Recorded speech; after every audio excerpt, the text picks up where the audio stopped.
मैं हूं अंकित अवस्थी और आज चर्चा एक ऐसे विषय पर जिस चर्चा के लिए अमेरिका समेत भारत की राजनीति में तमाम लोग इंतजार कर रहे हैं कि कुछ होने वाला है। 19 दिसंबर के इंतजार में पूरे कयास लगा करके मीडिया बैठा हुआ है, राजनेता बैठे हुए हैं कि इस दिन जैसे ही पत्ते खुलेंगे सत्ताएं गिर जाएंगी, राजनीति में हाहाकार मच जाएगा।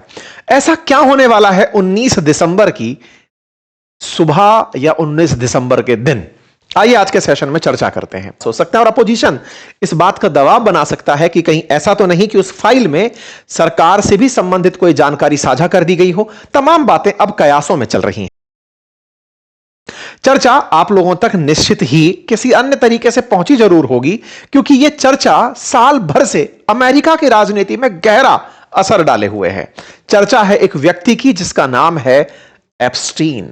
जी हां साथियों, ये वही एप्स्टीन, जेफरी एप्स्टीन है जिसका नाम मस्क ने डोनाल्ड ट्रंप पर आरोप लगाते हुए कहा था कि ट्रंप आपके ऊपर बॉम्ब गिरने वाला है और मैं बिग बिलियन डे के एवज में आपके ऊपर एप्स्टीन बॉम्ब गिराऊंगा। यह बॉम्ब क्या था, इस पर हमने पहले भी कई बार सेशन किया है, लेकिन आज जो चर्चा है वो इसके असर में भारत पर क्या असर होने वाला है उसकी चर्चा। क्योंकि राजनीति में अपोजिशन के एक लीडर के द्वारा दिया बयान और शिवसेना के राजनेताओं द्वारा किया गया उसका समर्थन कि 19 दिसंबर के बाद भारत की राजनीति में प्रधानमंत्री का चेहरा बदल जाएगा। भारत का प्रधानमंत्री हो सकता है महाराष्ट्र से बनेगा, राजनीतिक रूप से इसमें बहुत सारे परिवर्तन आ जाएंगे। तो कांग्रेस और शिवसेना के द्वारा ऐसी क्या अपेक्षाएं इस एप्स्टीन फाइल से लगाई जा रही हैं जिसकी चिंता में शायद ट्रंप भी हैं, जिसकी चिंता के अंदर तमाम वो नेता हैं जो दुनिया भर के अंदर अपनी बड़ी शख्सियत के रूप में जाने जाते हैं। जी हां साथियों, अमेरिका के अंदर 19 तारीख को एक बड़ा राज खुलने जा रहा है।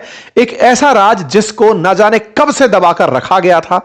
कब से अगर कहूं तो टेक्निकली 2008 से जिसको दबाकर रखा गया था कि यह फाइल नहीं खुलनी चाहिए, लेकिन इस फाइल में पन्ने जुड़ते चले गए और 2019 में जब इसके खुलने का बिल्कुल वक्त था, इसे एकदम चाबी डालकर एफबीआई ने छुपाकर धर दिया कि यदि यह बाहर आ गया तो भूचाल आ जाएगा। बहुत सारे राष्ट्रपति, राजनेता, उद्योगपति, प्रभावशाली लोग इस फाइल के अंदर शुमार होंगे। ऐसे में क्या कुछ मैनेज होता है और क्या कुछ बदलता है, इसकी चर्चा आज के सेशन में होने वाली है। चर्चा इसलिए क्योंकि ये लोगों के बीच में मस्क ने जब उठाया था तब यह स्टैब्लिश तो कर दिया था कि मस्क जिसे बड़ा बता रहे हैं, मस्क जिसे ट्रंप के खिलाफ सबसे बड़ा बॉम्ब बता रहे हैं, जिसकी ट्विटर पर रीच 151 मिलियन रही थी जब इस बॉम्ब की चर्चा आई थी, एप्स्टाइन फाइल को फिर से सुर्खियों में मस्क लेकर आए थे ट्रंप के खिलाफ कि ट्रंप, मैं आपके बिग बिलियन बिल के खिलाफ अगर खड़ा हूं तो आप समझिए कि आपके खिलाफ में एप्स्टीन फाइल हैं, अगर वो खुल जाएंगी तो आपको सरकार से इस्तीफा देना पड़ेगा। ऐसा क्या हो सकता है इन फाइल्स में जिसके चलते भारत सरकार के एक बड़े मंत्री का नाम निकल कर आ रहा है? चर्चा में है कि हरदीप सिंह पुरी का इस फाइल में कोई कनेक्शन है। हरदीप सिंह पुरी के ऊपर कनेक्ट करते हुए ही सरकार को जोड़ते हुए अपोजिशन की तरफ से नेता पृथ्वीराज चौहान ने अपने बयान में 19 तारीख को सत्ता परिवर्तन तक की बात कह दी। कहा कि प्रधानमंत्री को फाइनली इस पद से इस्तीफा देना पड़ेगा क्योंकि ऐसे कई राज उस फाइल के अंदर निकलकर आने वाले हैं। तो चलिए फाइल समझते हैं, फाइल में क्या हो सकता है वो समझते हैं, भारत की राजनीति में इसका क्या अर्थ हो सकता है इसका प्रयास करना शुरू करते हैं, समझना शुरू करते हैं। सबसे पहले वो व्यक्ति जिसके ऊपर पुलिस की जो फाइल है वो खुलने जा रही है और उस फाइल में क्या क्या हो सकता है, संभवतया वो इन बदलती तस्वीरों से आपके दिमाग में कोई ना कोई इंप्रेशन जरूर दे रहा हो। आपके दिमाग में ये बदलती हुई तस्वीरें जिसमें महिलाओं के साथ बड़ी शख्सियतों में ट्रंप आपको दिखाई दे रहे हैं, ये आपको कुछ ना कुछ बैकग्राउंड जरूर इस घटना का देती चली जाएगी। साथियों, चर्चा जिस व्यक्ति की मैं कर रहा हूं जिसका नाम है जेफरी एप्स्टीन, ये वो व्यक्ति है जिसने अमेरिकी राजनीति में बिल क्लिंटन से लेकर ट्रंप तक को लपेटा है। यह व्यक्ति एक बहुत ही साधारण परिवार से था। इसका जन्म 1953 में हुआ था। पहले एक साधारण शिक्षक के रूप में एक स्कूल में शामिल हुआ, लेकिन उस स्कूल में ही कुछ अच्छे रईस जनों के बच्चे पढ़ने आते थे। उन बच्चों के पेरेंट्स के बीच में इसकी एक अच्छी इमेज निकल कर आई। मैथ साइंस का टीचर होने के नाते पेरेंट्स के साथ इसके जो अच्छे व्यवहार बने, उनमें से किसी एक इन्वेस्टर ने इन्हें अपने साथ काम करने का मौका दिया। मौके के रूप में इन्होंने फाइनेंस के सेक्टर में एंट्री मारी और इन्होंने इन्वेस्टमेंट प्लानर की भूमिका निभाना शुरू किया, लोगों के फंड मैनेज करना शुरू किया, इन्वेस्टमेंट बैंकर की तरीके से बड़े बड़े इन्वेस्टमेंट को मैनेज करना शुरू किया। बहुत सारे उद्योगपतियों के जब ये फंड मैनेज करने लगे तो एक दूसरे से दूसरे से तीसरे लोगों के बीच में ये एंट्री करते चले गए। जेफरी एप्स्टीन, जिन्होंने अपनी एक कंपनी 1988 में बनाई, कहते हैं कि इनके पास में लोगों का इतना बड़ा ग्रुप बनता चला गया था कि ये बिलियंस ऑफ डॉलर की वर्थ मैनेज करने लगे थे। इन्होंने ग्लोबल एक पोर्टफोलियो मिशन बना लिया था, अपने पास में खूब सारा पैसा मैनेज करने की ताकत, साथ में खूब सारे विलास, प्राइवेट आइलैंड और प्राइवेट जेट इनकी शख्सियत की बानगी बनते थे। कहते थे कि इनके पास इतना कुछ है कि ये अपने लोगों को, जो पैसे वाले लोग हैं, उनके फंड को मैनेज करते हुए उन्हें इस तरह से प्लीज करते हैं। इनके प्लीज करने में एक आइलैंड का जिक्र होता है। ये अमेरिका का वर्जीनिया आइलैंड है। वर्जिन आइलैंड के पास में ये उनका जो मेंशन है, ये इनके निजी आइलैंड की पहचान बनता है। ये आइलैंड इनका अपना है और इस अपने आइलैंड में बना हुआ जो ये घर है, यही बड़े रसूखदार लोगों की पार्टी का स्थान था। यही वो आइलैंड था जिस पर आने जाने के लिए हवाई जहाज का इस्तेमाल होता था। पत्रकार लोग उस हवाई जहाज को लॉलिता एक्सप्रेस कहकर पुकारते थे। इसी जगह, इसी मेंशन में न जाने कितने रसूखदार लोगों की तस्वीरें, वीडियो और उनके अश्लील चलचित्र आज भी एफबीआई के पास सुरक्षित हैं। हो सकता है 19 तारीख को इसी वर्जिन आइलैंड पर बने हुए इनके उस मेंशन में प्राप्त सीडीज को 19 तारीख को पब्लिक किया जाएगा। अब चर्चा जेफरी एप्स्टीन की और जानकारी की साझा करते हैं। सबसे पहली बार पुलिस एंट्री कैसे की इस महल नुमा जगह में, इनके ऊपर बकायदा काफी सारी वेब सीरीज, किताबें लिखी जा चुकी हैं और उन्हीं से निकली हुई ये बातें हैं जो मैं आप तक पहुंचा रहा हूं। चर्चा है वर्ष 2005 की। फ्लोरिडा की एक 14 साल की लड़की थी जिसने इनके ऊपर आरोप लगाया कि उसकी मां ने पुलिस में जाकर शिकायत की कि एप्स्टीन के आलीशान घर में उसे मसाज करने के बहाने बुलाया गया था। वहां पहुंचने के बाद उसके ऊपर सेक्स करने का दबाव बनाया गया। वो बच्ची जब घर लौट कर आती है, अपने माता पिता को बताती है, शिकायत होती है। जेफरी एप्स्टीन के खिलाफ आधिकारिक शिकायत पहली बार दर्ज हो जाती है। पुलिस जांच ने जब पहुंचती है तो पता चलता है कि यह कोई अकेला मामला नहीं है। 50 से ज्यादा नाबालिग लड़कियों ने इस बात की पहचान की कि एप्स्टीन पर यही आरोप हैं जो वो बच्ची लगा रही है। यानी एक बच्ची के बाद 50 नाबालिग लड़कियां निकलकर आना शुरू हुई। चर्चा बनी पाम बीच पुलिस डिपार्टमेंट में कि भाई यह मामला महीनों की छानबीन के बाद निकलता है कि यह तो एक क्रिमिनल ऑफेंस है, जिसमें एप्स्टीन के पास मैनहट्टन और पाम बीच में शानदार विला, जहां पर हाई प्रोफाइल पार्टी करने के लिए नाबालिग लड़कियों को बुलाया जाता था, उन्हें प्रलोभन दिया जाता था और उनके साथ में अनैतिक कृत्य किया जाता था।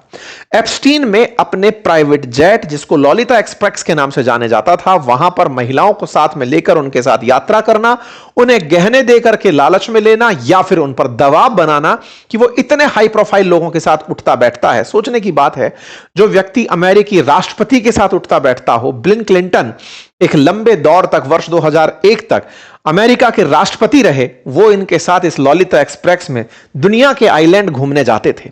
ये उसकी कुछ तस्वीरें हैं, जिन तस्वीरों से इसकी शख्सियत का, कि ये किस तरह से एक ऐसी जिंदगी जीता था जो कि बहुत से लोगों को आकर्षक लगती थी। इसकी पब्लिक में आई हुई वो इमेजेस जिसके चलते ये लोगों के बीच में रसूख का और अपने रुतबे का प्रचार करता था। एप्स्टीन के साथ यह महिला जो आपको दिखाई दे रही है, जिसका नाम है ग्लेन मैक्सवेल, कहा जाता है कि यही वो महिला थी जो नाबालिग महिलाओं को ढूंढकर मैक्सवेल तक, जेफरी एप्स्टीन तक लेकर आया करती थी। इस महिला पर आरोप है कि यह महिला पहले नाबालिग लड़कियों को उनकी किसी कमजोरी के आधार पर पकड़ती थी और उन्हें फिर फाइनली एप्स्टीन तक पहुंचाया जाता था और एप्स्टीन उन नाबालिग लड़कियों का उपयोग बहुत सारे प्रभावशाली लोगों के निजी मनोरंजन के लिए करता था।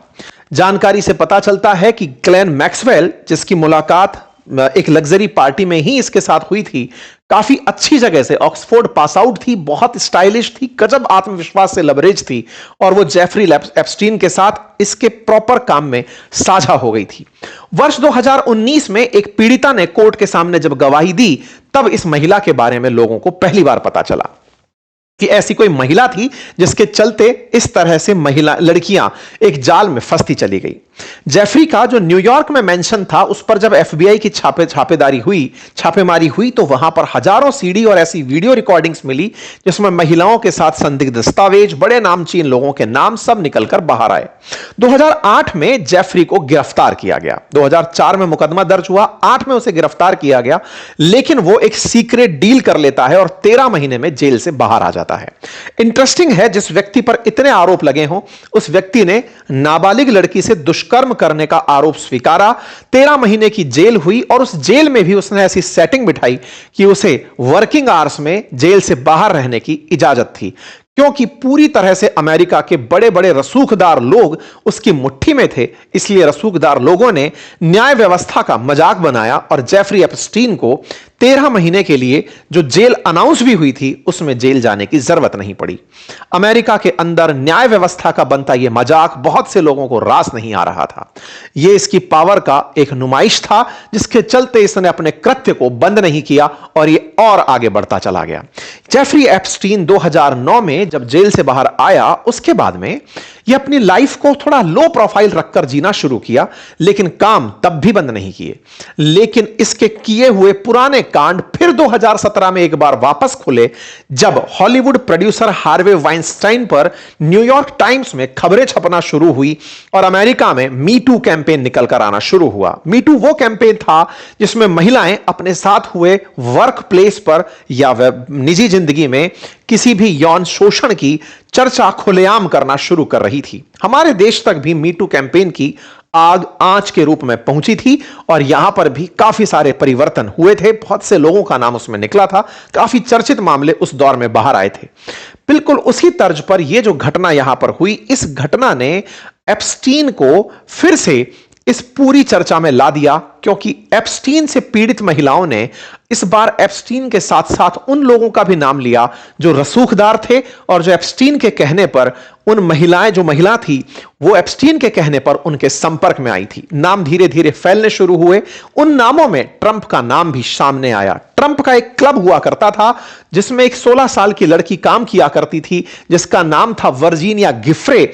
उसने कहा कि वो जब 16 वर्ष की थी तो डोनाल्ड ट्रंप का एक क्लब था जिसका नाम था मार ए लागो, वहां पर उसकी एप्स्टीन से मुलाकात हुई और एप्स्टीन से मुलाकात के समय वही महिला जो ऑक्सफोर्ड पास आउट थी, ग्लेन मैक्सवेल, उनसे भी उसकी मुलाकात हुई। वो महिला उसे यहां से लेकर जाती है, ट्रंप के क्लब से लेकर जाती है और उसे फिर वही वापस प्राइवेट मसाज करने के लिए प्रतिष्ठित और नामचीन हस्तियों के पास भेजा जाता है। धीरे धीरे उसकी यात्राएं ऐसे ही बड़े लोगों के बीच में होने लगती हैं। पहुंचते पहुंचते ये महिला जिसका नाम वर्जीनिया गिफ्रे था, ये पहुंचती है ब्रिटेन के शाही परिवार के प्रिंस एंड्रयू के पास और एंड्रयू पर आरोप लगाती है कि उसने इनके साथ जबरदस्ती की जब वो नाबालिग थी। जब यह बात बाहर निकलकर आई तो ब्रिटिश राजघराने पर एक बहुत बड़ी संकट की स्थिति उत्पन्न हुई। मीटू के अंदर यह उनकी तस्वीर बाहर निकल कर आई प्रिंस एंड्रयू के साथ, जिसमें बीच में वर्जीनिया गिफ्रे खड़ी दिखाई दे रही हैं और साथ में ग्लेन मैक्सवेल भी हैं। यहां पर वर्जीनिया गिफ्रे जो यहां पर दिखाई दे रही हैं, इनकी इस तस्वीर का हर्जाना प्रिंस एंड्रयू को 12 मिलियन ब्रिटिश पाउंड चुकाना पड़ा। एक डील हुई, लेकिन यह भी पब्लिक में निकल कर आ गई। वर्जीनिया गिफ्रे ने अपने द्वारा प्रिंस एंड्रयू पर जो चार्जेस लगाए, उससे ब्रिटिश रॉयल फैमिली पूरी तरह हिल गई। हेडलाइन बनती है, Andrew does 12 million pound deal to halt sex claim. यह इनके ऊपर आरोप लगा। एप्स्टीन के ऊपर लगे इन आरोपों में वर्जीनिया गिफ्री से तो एक और कहीं राग फैल चुका था, लेकिन इसी बीच में डोनाल्ड ट्रंप अमेरिका के राष्ट्रपति बन चुके थे। 17 से 21 के बीच में डोनाल्ड ट्रंप अमेरिकी राष्ट्रपति थे और गिफ्रे के आरोप में ट्रंप का नाम भी अब उछलने लगा था, क्योंकि ट्रंप के पुरानी पार्टियों की तस्वीरों में ट्रंप एप्स्टीन के साथ कई बार देखे गए थे।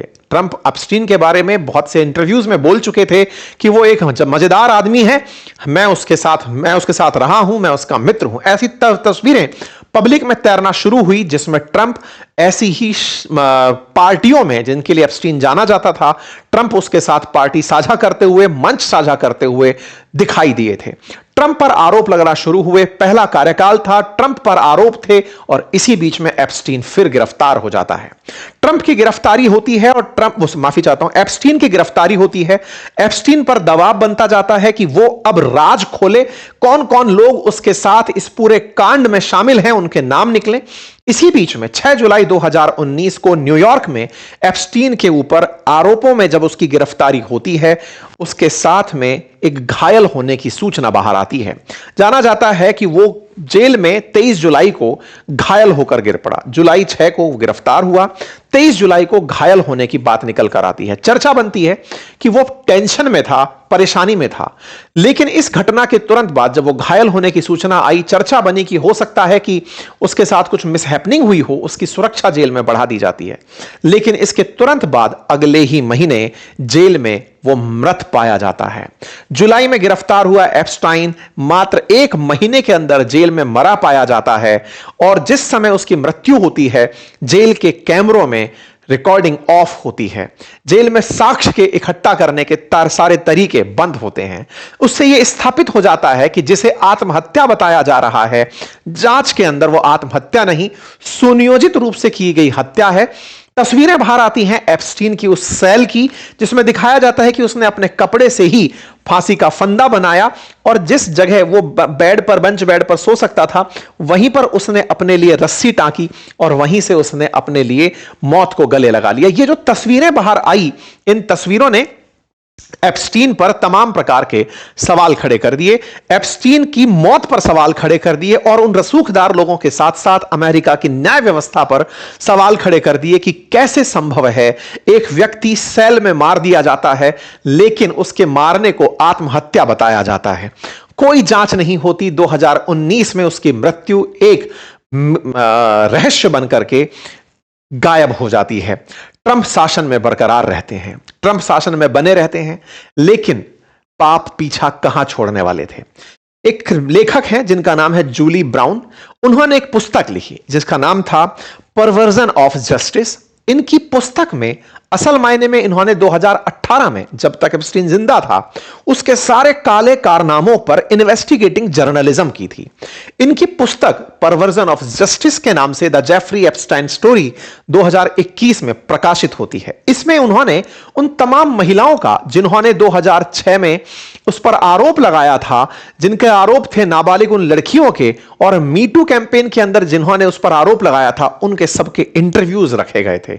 उनके द्वारा सारी बताई हुई जो बातें थी, उन बातों को यहां पर रखा गया था। इस पुस्तक में जैसे ही जानकारी बाहर आई, अमेरिका में फिर से एक बहस छिड़ गई, क्योंकि इस बार पीड़ितों के बयान मीटू कैंपेन के बाद इतने बड़े स्तर पर बाहर आ रहे थे। निकलकर जानकारी बाहर आती है कि यहां पर बिल क्लिंटन भी एप्स्टीन के साथ लंबे समय तक साथ रहे हैं। इवन 2002 और 2003 में बिल क्लिंटन ने एप्स्टीन के लॉलिता एक्सप्रेस से अफ्रीका, यूरोप, एशिया के दौरे किए हैं। ऐसे लॉग निकल कर आते हैं यात्रा के, जिसमें क्लिंटन उनके साथ में यात्रा करते हुए दिखाई देते हैं, क्योंकि हवाई जहाज में जाने से पहले आपको कौन कौन जा रहा है यह जानकारी देनी होती है। तो यात्रा के लॉग्स में यह सारी जानकारी बाहर निकल कर आती है। बिल क्लिंटन को एप्स्टीन अपना अच्छा मित्र बताकर ही लोगों पर इंप्रेशन झाड़ता था। एप्स्टीन कहता था, मैं याद दिला दूं कि क्लिंटन बाइडेन वाली पार्टी से थे, ठीक है। ऐसे में एप्स्टीन कहा करता था उन महिलाओं से कि तुम जिस सीट पर बैठी हो, यह मेरे प्रिय मित्र की पसंदीदा सीट है, वो यहां बैठा करता है। तो बिल क्लिंटन से उसने अपने आप को इस तरह से स्थापित किया कि लोग, जब क्लिंटन इसके मित्र हैं, अमेरिकी राष्ट्रपति इसके मित्र हैं, तो फिर हमारी शख्सियत ही क्या है। इस तरह से एप्स्टीन ने रसूखदार लोगों में अपनी रीच बढ़ाई, और अपनी रीच बढ़ाते बढ़ाते लोगों के मनोमस्तिष्क में एक सिक्योरिटी का फील देकर के उनके खुलने का कारण बन गया। लेकिन सबकी जानकारी वो सेव करता जा रहा था, जो अब एफबीआई के पास में है। कहते हैं कि 1998 के अंदर नए साल की शुरुआत में एक रहस्यमयी घटना हुई, जब क्लिंटन और उनका परिवार अमेरिका के इस वर्जिन आइलैंड में छुट्टियां मना रहा था। अमेरिका के कुछ अधिकारी जो उनकी सुरक्षा में लगे थे, उनकी एक बोट इसी जगह पर, इस आइलैंड से आकर टकराती है, जिनमें से मतलब जो अमेरिका के एजेंट थे, उनमें से एक एजेंट की हादसे में मौत हो जाती है। उसी के बाद में ये आइलैंड एप्स्टीन को दे दिया जाता है और ये आइलैंड पीडोफाइल आइलैंड के नाम से विख्यात होता है। लोगों के बीच में इसी जानकारी को अक्सर छुपाया गया कि बिल क्लिंटन इसके साथ राष्ट्रपति रहते हुए भी अगर समय साथ बिता रहे थे तो ना जाने उन्होंने अपनी ताकत के दम पर कितने लोगों के साथ कितना गलत किया होगा, और उसके बाद कितने सारे रसूखदार लोग उस इमेज के पीछे आकर के छुपे होंगे। कहते हैं कि एप्स्टीन के पीछे कॉन्स्पिरेसी थ्योरी भी चलती है कि ये लोग सेक्स ट्रैफिकिंग में भी शामिल थे। बहुत सी चीजों को छुपाया गया, बहुत सी चीजों को बिटाया गया। महारानी एलिजाबेथ द्वितीय के प्रिंस एंड्रयू, डोनाल्ड ट्रंप जैसे शख्सियतों के नाम भी यहां पर निकल कर आए। खैर, ये सब बातें रही। उस पुस्तक के आने के बाद 2021 के अंदर अमेरिका के अंदर जब दोबारा इलेक्शन हुए, बाइडेन चुनाव जीतकर आए, ट्रंप पर आरोप लगे और ट्रंप के हारने में एक बड़ा कारण एप्स्टीन फाइल का बनकर आया। ट्रंप पिछली बार भी जब चुनाव कैंपेन में थे, उनसे बार बार यह कहा जा रहा था कि 2019 में जो एप्स्टीन मरा, एफबीआई ने जो भी रिपोर्ट किया, आप उसे बाहर क्यों नहीं निकालते। ट्रंप पर आरोप लगते गए, ट्रंप उन्हें छुपाते चले गए। ट्रंप को वापस सरकार में लाने का काम इलॉन मस्क ने किया, जो दुनिया जानती है। इलॉन मस्क ये अच्छे से जानते थे कि ट्रंप एप्स्टीन फाइल में घिरे हुए हैं, लेकिन फिर भी वो ट्रंप का मदद करके राष्ट्रपति बना रहे थे। लेकिन ये वही वाली बात थी कि राजदार मित्र था और वो मित्र उनसे उसी राज के बदले में कुछ चाह रहा था, लेकिन ट्रंप अपने रास्ते चले जा रहे थे। ट्रंप ने जब बिग ब्यूटीफुल बिल संसद में पेश किया, अमेरिकी संसद में पेश किया, तो इलॉन मस्क इस बात पर खफा हो गए, क्योंकि उन्हें पता था कि इसकी वजह से उनकी गाड़ियां, जो इलेक्ट्रिक व्हीकल्स हैं, उनके ऊपर बहुत दिक्कत आएगी, गाड़ियों को बिकने में दिक्कत आएगी, मिलने वाली सब्सिडी रुक जाएगी। मस्क इतने नाराज हुए कि उन्होंने ट्रंप को धमकी दे दी और कहा कि आप मेरे बिना चुनाव हार जाते। दोनों के बीच में झगड़ा पब्लिक होता है और फिर इलॉन मस्क पिछले इसी साल जून में कहते हैं कि मैं आपके ऊपर एक बड़ा बॉम्ब गिरा रहा हूं और वो है एप्स्टाइन फाइल। डोनाल्ड ट्रंप, आप एप्स्टाइन फाइल खोलिए, पता चल जाएगा कि आप कितने दिन तक सत्ता में रहेंगे। बिग ब्यूटीफुल बिल फिर भी ट्रंप पास करा ले जाते हैं। ट्रंप अपनी तरफ से मस्क को खूब धमकाते हैं। दुनिया में दोनों तरफ के लोग जो ये देख रहे थे कि मस्क के साथ कुछ हो सकता है, ट्रंप के साथ कुछ हो सकता है, दोनों के बीच की लड़ाइयों में जिनका नाम पिस सकता था, क्योंकि एक व्यक्ति हट पर टिका था, मस्क, ट्रंप खुलेआम खेलते चले जा रहे थे। टेंशन उनको हो रही थी, जो इन दोनों की लड़ाई में एप्स्टीन फाइल खुलने तक जा रहे थे। फाइल खुलते ही जिनके नाम बाहर आ जाते, उनके अंदर चिंताएं तमाम थी और वो लोग इन दोनों को मनाने में लगे हुए थे और दोनों मान भी गए फाइनली। लेकिन इस बीच में एप्स्टीन फिर से बाहर आ गया, एप्स्टीन का जिन फिर से बाहर आया। अमेरिकी संसद में विमर्श होने लगा, ट्रंप पर दबाव बढ़ने लगा कि आप एप्स्टीन फाइल क्यों नहीं खोल देते। जो ट्रंप चुनाव जीतने से पहले कहते थे कि मैं जीत गया तो एप्स्टीन फाइल खोल दूंगा, वो ट्रंप से सवाल किया मस्क ने, मस्क की वजह से अपोजिशन ने, और सब लोग मिलकर के ट्रंप पर दबाव बनाने में कामयाब हुए। 21 नवंबर को जब ट्रंप ने उस पेपर पर हस्ताक्षर कर दिए कि चलो जाओ खोल दो फाइल, असल मायने में कुछ गुप्त रूप से रखी हुई फाइल्स होती हैं। हमारे देश में भी जैसे लाल बहादुर शास्त्री की मॉल से रिलेटेड ताशकंद फाइल, हमारे देश के अंदर ठीक इसी प्रकार से सुभाष चंद्र बोस की मौत से जुड़ी हुई फाइल, होमी जहांगीर भाभा की मौत से जुड़ी हुई फाइल, तमाम फाइल्स को दबा के रखा गया है। अभी तक उन्हें खोला नहीं गया है, या फिर यह कहिए कि उनकी डिमांड बहुत बार हुई, लेकिन राजनीतिक दबाव के चलते या फिर एक्सटर्नल प्रेशर के चलते सरकार उन फाइल को कभी पब्लिक नहीं करती। कहीं ना कहीं किसी ना किसी को नुकसान ना पहुंच जाए, इसीलिए उन चीजों को दबा के रखा जाता है। बिल्कुल इसी तरह से ट्रंप के कार्यकाल में उस फाइल को, जिसके चलते ना जाने कितने रसूखदार लोगों के नाम शामिल होंगे, उस फाइल को फाइनली साइन करवा लिया जाता है और साझा होती है जानकारी कि ठीक है खोल दीजिए फाइल। इस फाइल के खुलते ही ट्रंप को समझ में आ चुका था कि एप्स्टाइन के नाम के साथ साथ उन पर बहुत सी दिक्कतें आ सकती हैं, बहुत से रसूखदार लोगों के नाम आ सकते हैं, क्योंकि ट्रंप की तमाम तस्वीरें पब्लिक में आ चुकी थी। अपोजिशन लगातार ट्रंप के एप्स्टीन के साथ वीडियो साझा कर रहे थे, दिखा रहे थे कि ट्रंप किस तरह से महिलाओं के बीच में पार्टियों के रूप में देखे गए हैं। ट्रंप अच्छे से इस बात को जानते रहे, डेमोक्रेट्स उन पर दबाव बनाते रहे, डेमोक्रेट्स के दबाव, एप्स्टीन का इनका साथ सबके सामने था। ट्रंप की जो भी जो पार्टियां थी, जो इनके साथ में रहने वाली जो तरीके थे, वो सबके सामने अब जग जाहिर होने लगे। डेमोक्रेट्स लगातार दबाव बनाते हुए जो उनके पास प्राप्त जानकारियां थी उन्हें लगातार रिलीज करते रहे। डेमोक्रेट्स के द्वारा जब इस प्रकार का प्रयास हुआ, जिसमें कि पता था डेमोक्रेट्स को कि क्लिंटन हमारे आदमी हैं, वो भी इसमें फंसे हैं, ऐसी ऐसी तस्वीरें जो कि आपको शर्मसार कर देंगी, ऐसी तस्वीरें निकालना जारी रहा अपोजिशन के थ्रू। फाइनली नवंबर में जब यह बात तय होती है 19 नवंबर को कि एप्स्टाइन फाइल पब्लिक की जाएगी और एक महीने का समय दिया गया, तो वो एक महीना 19 दिसंबर को पूरा हो रहा है जब ये एप्स्टाइन फाइल खुलेगी। हजारों पेज की इस फाइल में उन तमाम रसूखदार लोगों के नाम, उन तमाम रसूखदार लोगों की चर्चाएं होंगी और ना जाने कितने ऐसे लोग होंगे जिन पर पब्लिक ओपिनियन बदल जाएंगी। ऐसी बहुत सी उस फ्लाइट्स की लॉग जिसमें ना जाने कितने महिलाओं और पुरुषों के नाम शामिल होंगे।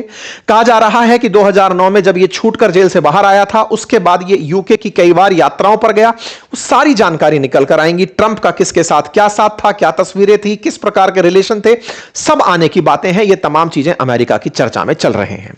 अमेरिका में एप्स्टीन और ट्रंप के बीच में संबंध टूटे, इसकी भी चर्चा चल रही है। कहते हैं कि ट्रंप एक बड़े बिजनेसमैन थे, उन्हें किसी प्रॉपर्टी में इंटरेस्ट था, एप्स्टीन ने भी उसमें इंटरेस्ट साझा किया। एक जमीन को लेकर के दो दोस्तों में विवाद हुआ और दोनों एक दूसरे से अलग हो गए। खैर, अब हम आते हैं भारत की राजनीति पर। हाल ही में महाराष्ट्र के एक राजनेता पृथ्वीराज चौहान ने एक सोशल मीडिया पर बयान दिया और कहा कि 19 तारीख के दिन मराठी व्यक्ति प्रधानमंत्री बनेगा।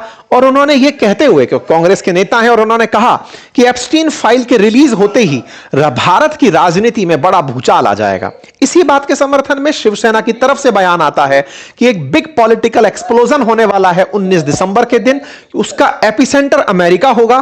PM Modi won't be able to stay in power after this explosion, ऐसा उद्धव ठाकरे जी की जो शिवसेना है उसके द्वारा बयान आ जाता है।